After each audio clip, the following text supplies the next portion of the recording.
Hey everybody, it's your girl Sherry. Welcome back to Alleged Actually Podcast.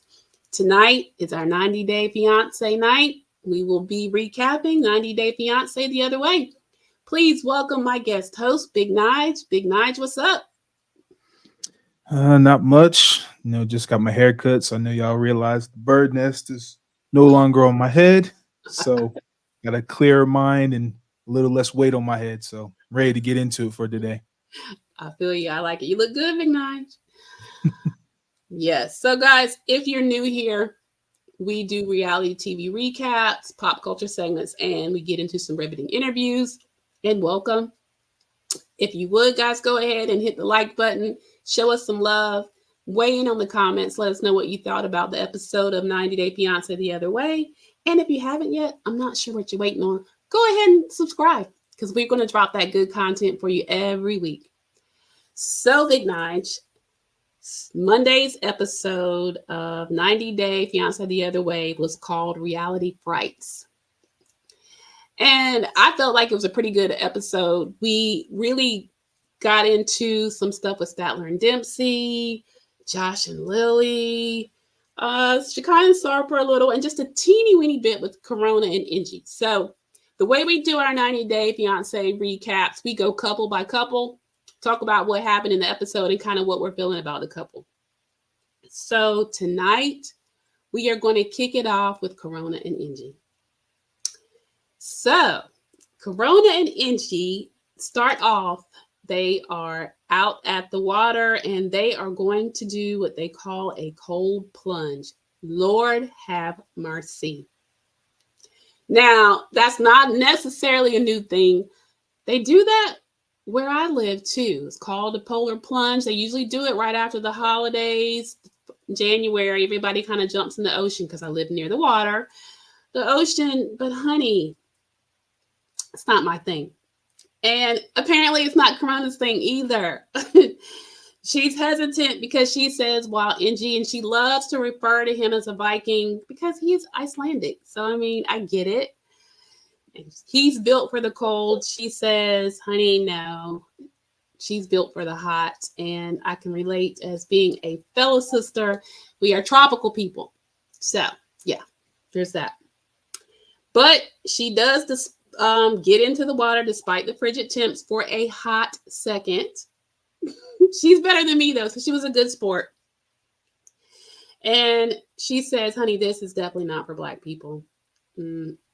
I concur. Yeah. But after that, they do get a chance to get into the hot tub, which did look very nice and refreshing. And that's when they get a chance to catch up on what happened.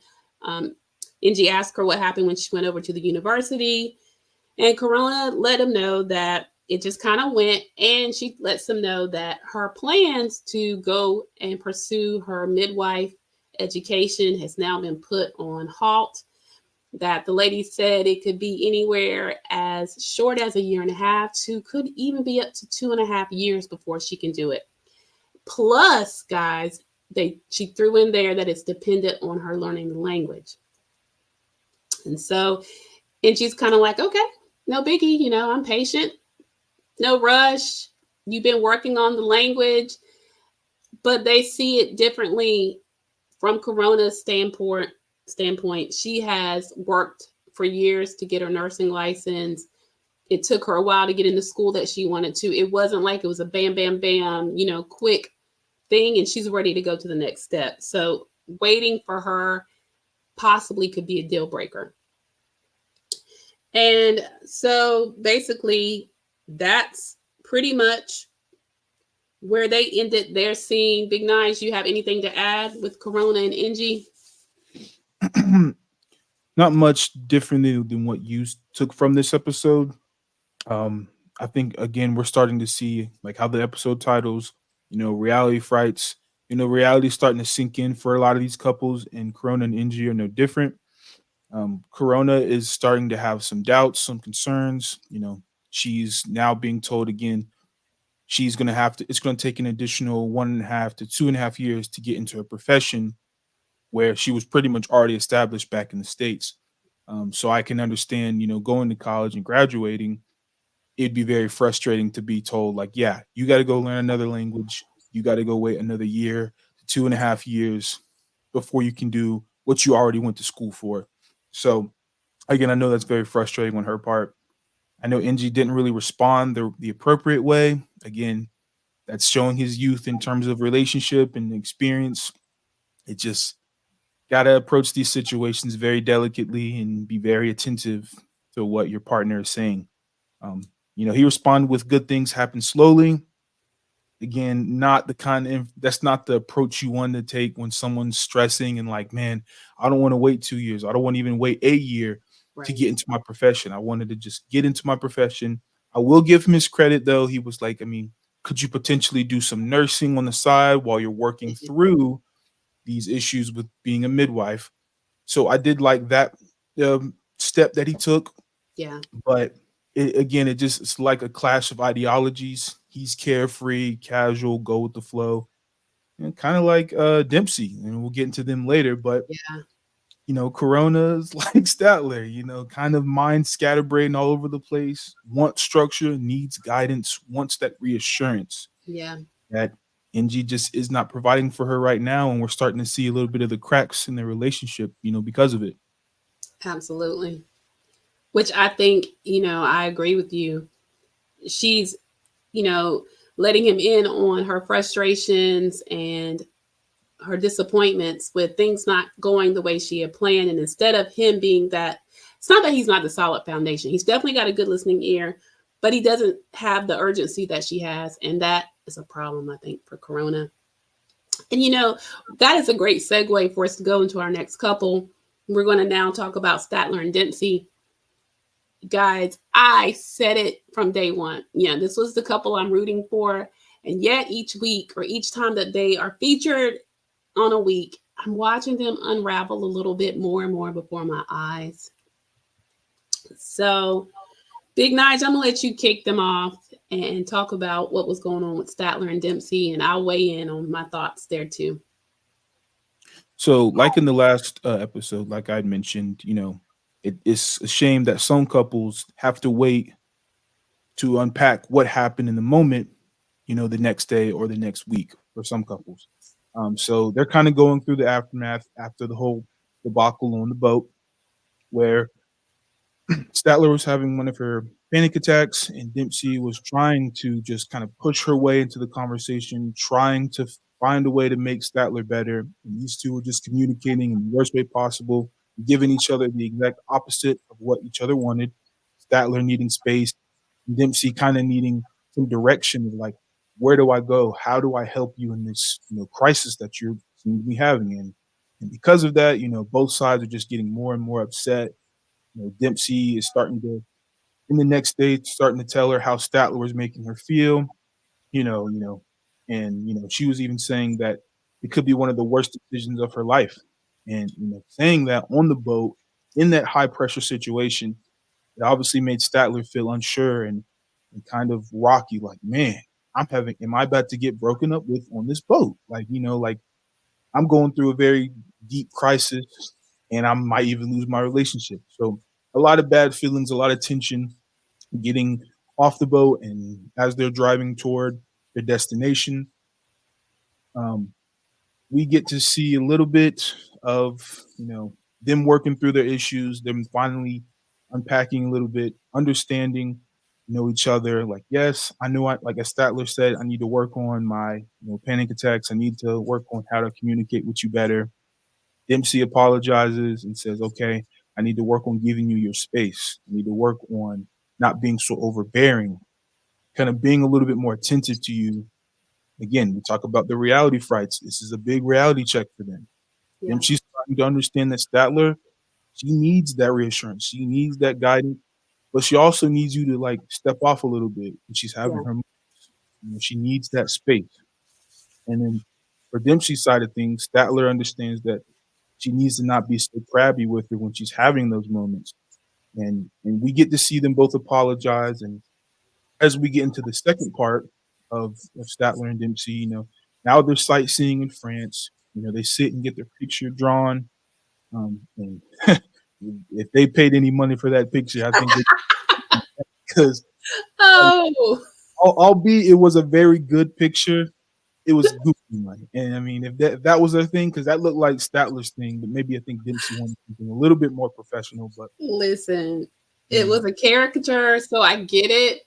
However, homeboy did Statler dirty. I mean, the whole tooth and mouth thing. I was like, now, sir, that was shady, but it was, um, it was a little fun. I mean, yeah.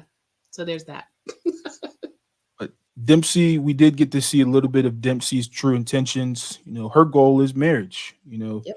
and as soon as she said that word, Statler's face turned 5 different shades of red, and she was super flustered about it. Um, and you know, so we see that they still have their emotional and sappy side, and they're looking like they're bouncing back. Um, I did kind of want to like pose the question to you, you know, since you are married. Uh You huh. know, I'm just curious, as someone who is not married. Right. I know it's like a cliche answer of like, when do you think it's the right time? And they always respond, well, only you know the question to that. But I guess for Statler and Dempsey, going through all these things and getting through life together, I guess as a married woman, what are the signs that you look for before you are ready to take that next step? What growth are you expecting of your partner to get to that point where marriage is really on the table? Well, I mean, for one, the big things, your big deal breakers would be discussed and you're on the same page. I mean, the two of them are like night and day. And that's okay because opposites attract. Me and my husband are very different, but you have to have some common ground. You have to have a plan. You have to, I mean, no one can predict the future, but you have to have a discussion on what your future would look like. And that's got to be something that both of them are in agreement with. And then you've got to be really sure that that partner's got you. I mean, life happens, right? So there's always no guarantees, but I can certainly understand why Statler now, because she does mention, had this been a year ago or when she first came, it'd be a different discussion. But, I always say that a couple should travel together. You got to see how somebody is, when you're on travel. You want to see how somebody handles a high stress situation.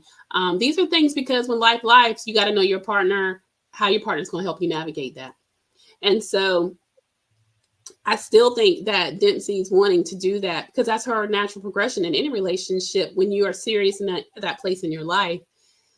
But I think that if Dempsey would ground herself a little bit, she'd see that they are not in the position yet to be talking marriage. They got too many things to iron out. So for me, it was I don't like to put time frames, but I'm a girl that says you're not gonna get but so many years. I'm a 2-year girl. Within 2 years, if that's your person.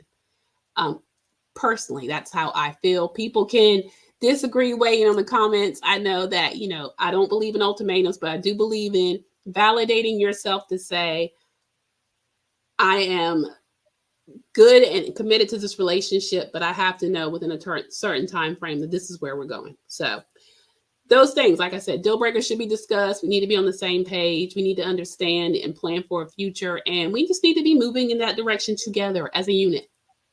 That's my answer. So yeah. Okay. I definitely see a lot of those points, and I'll definitely be taking my notes. But that's pretty much how Statler and Dempsey ended this episode. They ended on a high note.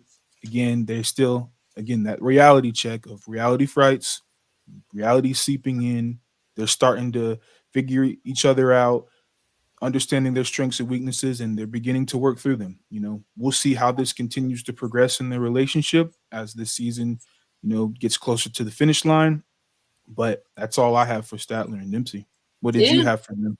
that pretty much wraps it up. I did see that there was a little cynicism coming from Statler regarding the, marriage thing, which I know that hurt Dempsey's feelings a little bit, but she does say in her like confessional type footage that, like I mentioned, had it been when she first went to visit her that we saw the season pass, that, it would have been, she'd have married her on site. I think the close quarters, the traveling, the navigating life, where it seems to be more of a permanent status, where she's seeing like, this girl kind of just flies by the seat of her pants. I don't know that I can live that way. Reality is setting in, hence reality frights, because it's scaring Statler to death.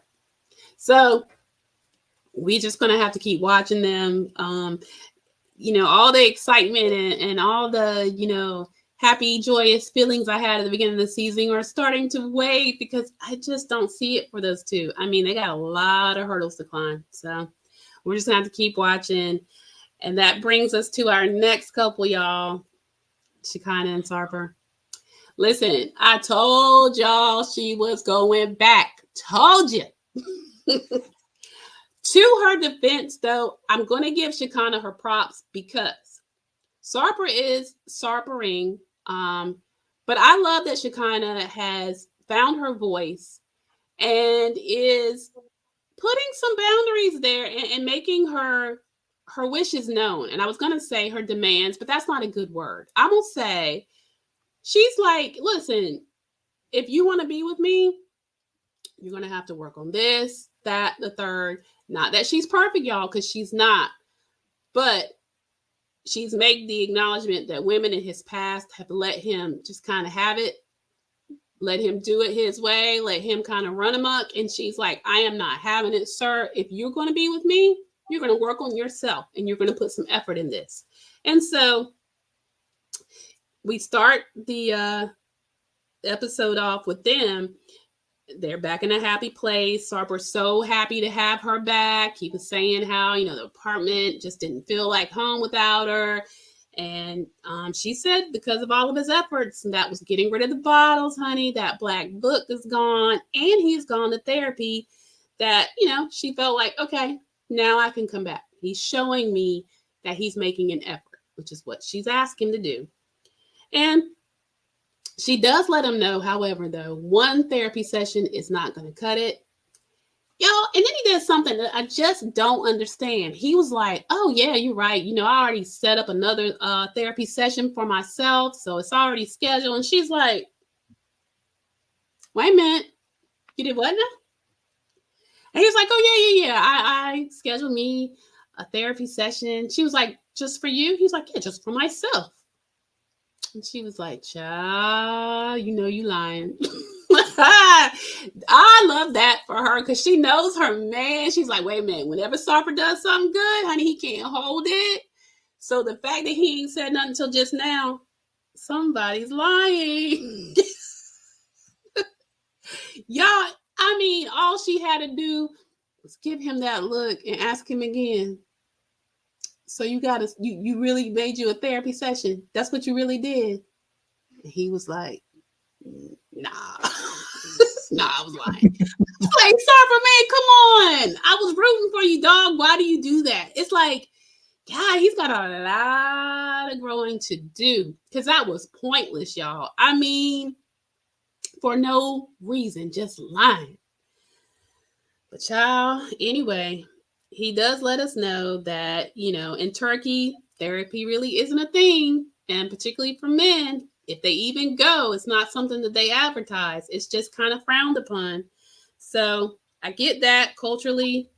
There's a lot of cultures that are that way. So, but he was like, look, Shekinah, in the same, and this was fair, I feel like, because he was like, in the same regard that you've made your concerns known to me, and I'm working through them, I need to let you know there's a thing that I want you to work on. And he was like, I'm worried that in life it's always going to be you scolding me and me always having to come back and say I'm sorry. And she was like, look, you can say that, but I'm going to always speak up, and it's not me scolding you. It's me holding you accountable. And I thought that was deep because I think that's what he lacked. It's particularly from the women in his life. And she's like, I'm just not willing to, to back up off that. You're just going to have to accept the fact that to be in my life, I'm going to hold you accountable. And she says, why is it when I get here, there's always something that keeps me from wanting to unpack my daggone suitcases? So that was the first part of their them on the episode. So Sarper, being Sarper, wants to do something to lighten the mood, and so they go to this traditional Turkish clothing place that they're going to do a photo shoot. And first, let me just say, y'all, Turkish attire is absolutely stunning. Oh my gosh, the attire that they have, to the headdress that Sarper had on, to the crown and the red. I mean, they were so regal, and I thought it was absolutely striking. Y'all weigh in. Let me know what you think of that Turkish attire. That thing was banging. They look great. Sarper looked like, he kept saying, a sultan. I was like, that's what you look like. I mean, literally, if I could dip him in plastic, because he looks plastic anyway, and take him out, he looked like legitimately a sultan. But it was funny because he kept saying the sultan thing, because sultans have multiple wives. You tried it, Sarper. We caught what you were putting down, but and he tells Shekinah that a sultan commands, and she was like, oh, well, then I can see why you're calling yourself that. You're very good at that. So they get ready, they do their photo shoot, and he says that he also wants, while they're doing the photo shoot, they're sitting in a moment with each other, and he says that there's still something else that he wants from her. And he says that he wants her to stop being so possessive and to trust him. Shekinah grew her voice is intact, baby. And she's like, yeah, well, she was like, possessive means for me that you're mine, and I'm protecting what's mine. I was like, okay, Shekinah. But she says that he needs to also understand that part of the reason that trust is an issue for her is because that he has broken that trust, and by not doing a lot of things that he had said he done, and that's fair. And he says that he wants to change the old Sarper. He wants to work on his anger, not getting angry, but he does want her trust. And we always say trust is something that's earned. I don't know, Big Nige, and I'll pose a question to you. Trust, are you a free truster, or does it have to be earned? Do you start there and make sure it stays at the bar, or does someone have to literally come in and build it up and earn it from you? Yeah, someone would definitely have to build it up and earn it for me personally. Um, I think this world is too crazy to just blindly trust people, even people you've known for a long time. It just takes that one opportunity for somebody. That opportunity for them could mess up your entire life. So they have to put the time in, earn my trust, and they'll have my trust, and I'll have their trust as well. So, and you got to earn it. You Yeah. ain't better than get it for free. Yeah. No, I feel you. And so basically he was like, yeah, I want you to trust me so much so that even if you found a woman in my closet, that you would know she must have got there by accident. I'm like, there you go again, Sarper. There you go again, sir. Listen, we're just going to have to reside to the fact that Sarper will just continue to Sarper, okay? But what I did like from this episode, I really dig how Shekinah has found her voice, and how, if it's going to work between them or with him and anyone, a woman would have to take that stance with a man like Sarper, in my opinion. Big Nige, do you see a brighter future for Shekinah and Sarper after watching Monday's episode? I don't. And I want to preface my comments by saying this. The episode did portray them in a very nice light. Mm-hmm. We did get a little bit more of that reality again. I keep referring to that because we see how the beginning of the episode started with them in a kind of a tense situation. It feels like Sarper is about to be caught in another lie, and she about to pack that suitcase right back up and leave right around.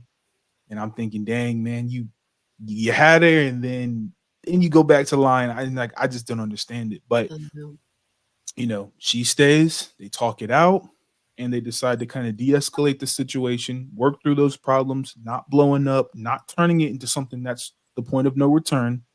just accepting that he lied, apologize, make up for it. Right. So he decides to go the extra mile.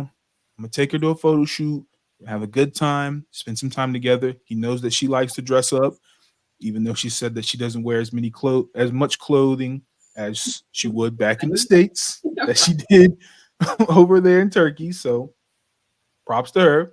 Yeah. But yeah, they look good together, and they gave them some more time in a happy mood, in a better mood to actually unpack what they discussed earlier. And like I said, he kept it real with her, and she respected it. And he also had to respect the fact that some of those demands that he wanted, like the blind loyalty, ain't happening. That you got to earn it, got to keep putting in the work, keep going the extra mile, and it'll all pay out in the end.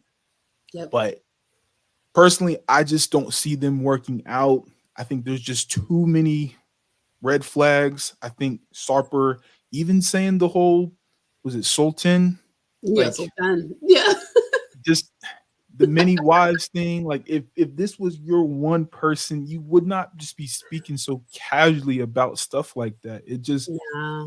it just gives me like the childish mindset, like the young teenager, young 20-year-old male mindset. You want whoever you want, and you're not focused on who's right in front of you. And that's Yeah. going to bite him in the butt, I think, in the future. I don't think they're going to last because I think his mind is elsewhere. His mind is only fixated on her when she's about to walk out that door. And a Mm-hmm. lot of men suffer from this, Yeah. right? You don't appreciate what you truly have until it's ready to walk out the door. So Yep. I encourage any man watching this, do not take for granted the woman that you have. You need to make sure you appreciate her, because you're probably going to end up like Sarper here at the end of this season, walking away with nothing. Yep. All right. I second that, Big Nige. That was some good advice, guys. If you're listening, he just dropped some serious knowledge right there. So, all right. Well, we are already to our final couple that was featured in Monday's episode, Josh and Lily. Good gracious. Big Nige, I'm going to let you go ahead and dive into Josh and Lily. Lord. Yeah. So Josh and Lily, talk about a reality check. Woo. Yeah, they definitely were not one to disappoint. So No. the episode opens up with Josh and Lily discussing that Josh's brother, Jarod, is coming to, spend some time with them before the wedding. All right. Sounds good. Then we find out Lily says she texts Jarod, Josh's brother, when they're fighting, and he would kind of tell her how to handle Josh in these situations that she would text him. Mm-hmm. Again, I gotta go back for a second before I continue. What in the world is she doing texting your brother, talking to him about your problem? Like that to me is insane. I would never be okay with that, because that's just weird. I'll be honest with you. That's weird. And so to hear that now, I'm like, okay, this is definitely not going to end well. But as we continue going through the episode, clearly they both use Jarod as, like, my opinion, the Dr. Phil of their relationship. Absolutely. To kind of work through the communication mishaps that they continue to have. Yeah. So eventually they, bring this mattress up that Jared's going to be staying on. He helps Josh get it up the stairs. I think it was on the 3rd floor. That's a lot of labor for someone who just flew in. Just saying, that's kind of wild. But then Josh spills the tea about, the money issues with Lily, and he feels like she keeps picking fights with him because she continues to do the one thing. He's like, please don't do this. I'm tired of talking about money, and she's continuing to do it. Josh said he ended up concluding their conversation with saying his relationship is stuck. Do we grow or do we stay stuck and unhappy? And I think that's very telling, because their issues have only been about this whole money issue. And she continues to bring it up, and he continues to feel really bad about it, which in turn causes him to be upset with her, say some rude things to her. Now her feelings are upset. Now she doesn't feel appreciated because she really is taking care of him. Oh, yeah. For lack of a better term, she is the breadwinner. She is putting him in this gigantic house with elevators and all the works. So again, both of them really need to take a look as the episode continues. It gets worse. I Yeah, don't know how it could get any worse, but it got worse. it did. So as Lily is driving, she's asking Jarod if if their parents are good with Josh being in China. And I was like, okay, that's a fair question. Yeah. Anybody want to know that? And pretty much Jarod was like, yeah, I think, and especially after our visit here, I can like ease their mind because I've been here, I've witnessed how you guys are, y'all are great together, so I can kind of ease some of their concerns. Yeah. And then he was like she was like, do you think Lily loves Josh? And he was like, yeah, I think he sees a love between them and all that stuff. So that was cool to me. And then, right when I thought the episode was going to end on a high note, she brings up the dinner night that they had between Yes. Josh and Lily. Ooh. And she's bringing up how Josh was texting on his phone instead of paying attention to the woman sitting across from him in that dinner. So basically, Josh was texting during dinner, and Lily was not having it. She tried to get him to stop, but I guess because, again, the whole communication issue, Josh didn't feel like he needed to put his phone down. He felt like he was being ignored. So he was like, if I'm just going to get ignored anyway, I might as well finish my conversation. I'm going to Mhm. finish texting who I'm texting, and that's what's going to be it. She proceeds to leave and goes and sits in the car. Josh is thinking she went to the bathroom. So now he's just sitting there at the restaurant looking crazy, Yep. and it's another big mess. Um, and then of course, on top of that, she brings up that dinner was $500. I know. And I'm just God. like, again, we're talking about money again. Yep. And it ends, and how the episode ends was, thank you for ruining my brother's night. That's what Hmm. Josh said to Lily. This couple to me is so frustrating because the love is there, but they just continue to get in each other's way. They continue to not communicate the appropriate way on these situations. And Jared just sat there with a confused look on his face, and I had the same Oh, look, and I'm just feel like, bad. man, they Yeah. cannot catch a break. No, I felt bad for Jarod. That was a rough spot to be. I was like, whoa.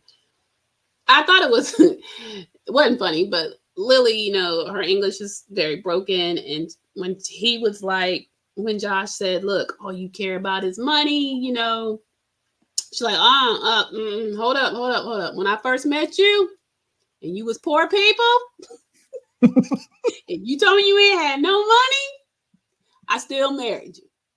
So let's don't go there. Child, I cackled. I was like, okay, Lily. I mean, gotta call a spade a spade. I mean, she was like, you was a lie because you told me you was poor. You said you ain't had no money. I still was with you, so I couldn't care about money that much.